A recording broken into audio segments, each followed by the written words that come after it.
Motion flow on a Sony TV controls how smooth motion looks on your screen.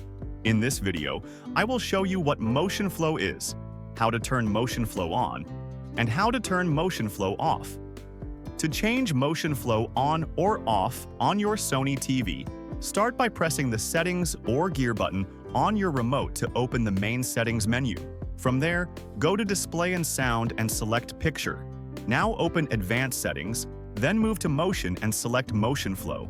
If you want Motion Flow on, choose Auto, Standard, or Clear. If you want Motion Flow off, simply choose Off. After making your selection, exit the menu so the setting is applied. If you face any issues while changing motion flow, here are a few basic things you can check at home. If the motion flow option is not visible, try changing the picture mode to Standard or Cinema and then check again.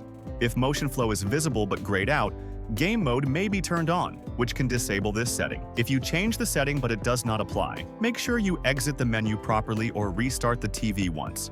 If motion flow behaves differently in certain apps, remember that apps use separate picture settings, so motion flow may need to be adjusted while that app is playing content. That's it for this video on how to turn motion flow on or off on your Sony TV. I hope this simple walkthrough helped you change the motion flow setting the right way. If this video was helpful, give it a thumbs up and don't forget to subscribe for more easy TV and tech guides. If you have any questions or if this setting works for you, let me know in the comments below. Thanks for watching, and I'll see you in the next video.